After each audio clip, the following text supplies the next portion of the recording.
Welcome to the Talkin VAWLS Network. My name is Boogie Bentley. Let's talk about what we know when it comes to Tennessee and the transfer portal. We know as of right now they're going to evaluate every offensive tackle that enters their name into the portal. They're also going to be evaluating every tight end that enters their name into the portal. They've already offered a defensive lineman. So where else does this football team have needs? I was listening to the VolQuest podcast from yesterday, listening to it earlier today, and one of the things that Austin Price brought up was the wide receiver room. And he mentioned that if Tennessee was going to go after a wide receiver in the portal, they were going to look for a bigger, more physical wide receiver that could play on the outside, a guy like a Brew McCoy, a guy like a Cedric Tillman. And it kind of makes me question when we look at the wide receiver room coming back next year, right? Squirrel White going to be penciled in there at the slot, but does Brew McCoy, does he elect to use that COVID year to come back? And that's a big key indicator to me that they want that big physical wide receiver. Also, what happens with Dante Thornton? We saw Thornton, a guy that struggled early in the year, really kind of start to come along as they moved him to the outside. So do they want to shift him back to the inside to back up, Squirrel White in the slot? You've also got a couple of guys that can fill that slot position coming in as true freshmen. Mike Matthews, five-star wide receiver. Is he a guy that you're going to lean on to maybe play in that slot and get some valuable run early? You got a couple of young guys in Caleb Webb and Chaz Nimrod that can play on the outside. So does Josh Heupel ultimately elect to go to the portal and look to add a wide receiver? Speaking of big physical wide receivers, a couple of guys have declared and they are going to be entering the transfer portal. I think they would be pretty good targets for Tennessee to take a look at if they are going down that road. Again, this is all based off of Austin Price making the statement that Tennessee wants a bigger, more physical wide receiver. We're going to get into it and talk about it, but as always, do me a favor, guys, smash the thumbs up just below the video. It's quick, free, and easy. Helps the channel. I would greatly appreciate it. Also, if you're new to the Talkin VAWLS Network, welcome. We're not experts. We're not insiders. Look, we're not media. We don't talk at you here. We talk with you. This channel is for the fans, by the fans. It is meant to feel like going over to your buddy's house, cracking open a beer, and talking about all things Tennessee football. That's what the Talkin VAWLS Network is all about. If you like that, again, make sure you subscribe. Click that bell for notifications. You're not going to miss out when we go live or when we drop a video. Tons of transfer portal coverage right now. We're also covering recruiting full steam ahead. Going to be doing a live stream tonight here in just a few hours, 7:30 p.m. Eastern time. Tight end prospect Roger Saliapanga is scheduled to come off the board. Oregon or Tennessee, it's looking like he may lean Oregon. We're going to talk about it. We're going to get into some recruiting stuff tonight with that decision, so come hang out with us. Join us for that. But let's jump into it. Let's talk about a couple of transfer portal options that are out there when you talk about bigger, more physical wide receivers, as, again, Tennessee looks to add. You can see here the tweet from Hayes Fawcett breaking: TCU wide receiver Cordell Russell plans to enter the transfer portal. Now think about that, plans to enter. I saw somebody in the Talkin VAWLS Facebook group earlier today saying, guys, the portal's not open yet.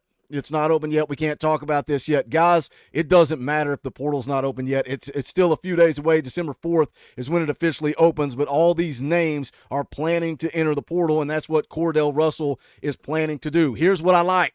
6'4", 210 pounds, out of Mesquite, Texas, was ranked as a top 5 wide receiver in the 2023 class.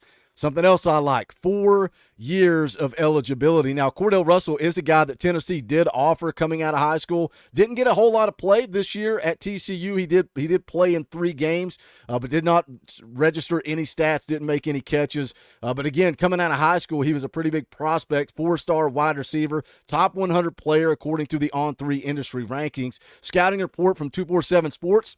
And again, we're talking about a freshman here, so I think this is pretty good information. He's a player that has a muscular frame that he will continue to grow into and fill out, has very good length and wingspan that he utilizes. That goes back to the VolQuest podcast that I was listening to this morning. That's exactly what Austin Price said. They want a bigger, more physical wide receiver, a guy that's got that length. And right here in the scouting report, it says Cordell Russell has very good length and a wingspan that he utilizes. Does a good job on his releases, stemming the defensive back and getting into his routes. Goes on to say, Russell knows how to use his size to shield off defenders on inside routes where he uses his length and ball skills to make catches in traffic. As he continues to master the route tree and gets faster, he has a lot of growth left in his game. He showed good production as a sophomore where he had 38 catches, 638 yards, and 6 touchdowns, averaging 6.8 yards per catch. Power 5 wide receiver that has the ability to become better as he works on his game and skill set. Again, that's the scouting report from 247 Sports on Cordell Russell, who plans to enter into the transfer portal. So are we looking for a guy to replace Brew McCoy, or are we looking for a guy to play on the opposite side of Brew McCoy? Very interesting. I want you guys to jump in the comments and let me know your thoughts on that. Another interesting target that, again, just kind of fits the mold here. Fits the mold for what we're talking about. Fits the mold for that big physical wide receiver, a guy that could come in and be a Brew McCoy type player or play on the opposite side. You know, I think one of you guys tagged me up in Twitter. Might have been Coach Rice on this guy. And that is Texas wide receiver Jiren Bradley plans to enter the transfer portal. Said all he put in the tweet was red zone threat. 6'5", 215 pounds out of Texas, had 92 catches, 1,274 yards, and 10 touchdowns the past 2 seasons.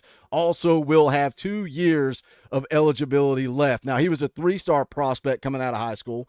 Top 500 player. Tennessee did not offer him. They were not involved in his recruitment. But again, that's not always necessarily important when it comes to the transfer portal. You're looking for guys that can upgrade, right? They want that playing time. They want that NIL money. There are so many different reasons for some of these guys entering the transfer portal. It's not always about the prior relationship. I know, a lot of guys are keeping eyes on the wide receiver out at Texas A&M, waiting on him to enter the portal because Tennessee recruited him early. Talking about Evans, recruited him early, has family at Tennessee. Everybody's keeping their eyes on that, but that's not always the end-all, be-all. Again, 247 Sports scouting report on Bradley. It says here, outstanding size and frame potential relative to the receiver position.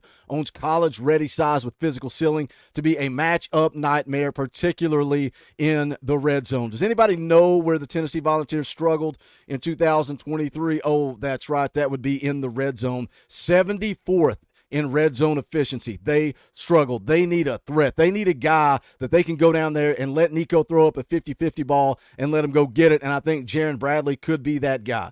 Flashes impressive run after catch ability, especially for a big wideout. Shows encouraging hand catching, consistency, willing to work the middle of the field. That's also something, I don't know if it's just not in Josh Heupel's offense. They got to have more success working the middle of the field. We saw a little bit of Brew McCoy early running the slant. You got a 3rd and 4. Just run the slant. Get Brew, let him use his body, box guys out, and go make a play. Says displays promising foot quickness relative to size, and that aids in run after catch ability. Adjusts well to the ball in flight, good back shoulder target. Can improve quickness off the line of scrimmage. Surprisingly, not as much of a long strider in the open field as expected, which could limit top end speed, but athleticism lacks context from a combine testing perspective. Can improve high pointing consistency and extension in those situations. High production outside receiver who projects to a Power 5 level and could be a reliable multi-year starter. Now, he's a guy that has played a lot of football. He's played a lot of football for Texas Tech. As a freshman, only had 5 catches for 99 yards. In 2022, 51 catches, 744 yards, and 6 touchdowns. Again, red zone threat. 2023, 36 catches, 431 yards, and 4 touchdowns. A guy that's got a lot of potential. Again, we're looking for that size. We're looking for that physicality, 6'5", 215. You go back and you look at Cordell Russell from TCU, 6'4", 210. Those fit the mold for what Josh Heupel is looking for. But I want to know what you guys think. Where do you think Tennessee needs help in the transfer portal? Again, they're evaluating offensive tackles. They're evaluating guys at the tight end position. They've already offered the defensive lineman from MTSU. We'll continue to track that one. What do you think the needs are for this football team going into 2024? We'll see if there's any interest that comes from these 2 targets, but I think these guys fit the mold for what Austin Price had to say earlier. So let me know your thoughts. Which one of these guys do you like? Do you like them both? I think Tennessee looks to add 1 wide receiver, so we will continue to track it and keep you guys up to date. As always, do me a favor, guys, smash the thumbs up on the way out the door. Go check out the merchandise. You guys want to get this merchandise ordered, printed, and shipped prior to Christmas. What better Christmas gift than a gift that t-shirt that says Colt member. You are a member of the cult of the Talkin VAWLS network. You can also get a cult of 8 shirt, Buck Fama, Beat Bama, Vols by 50, whatever you want. It's at bonfire.com/store/Talkin VAWLS. That link is in the description below. Also, you can support this channel by becoming a member. If you like the videos, the content, the live streams, the community aspect, whatever it is you like about this channel, you want to keep us rolling, you want to support us throughout this offseason, hit that join button down below. You can become a member of the channel for just $1. If everybody pledges $1, we are off and rolling, and we would greatly appreciate that support. But if not, that's fine. Smash the thumbs up because that's free. Jump into the comment section. Let's talk some Tennessee football because this is the Talkin VAWLS Network. My name is Boogie Bentley.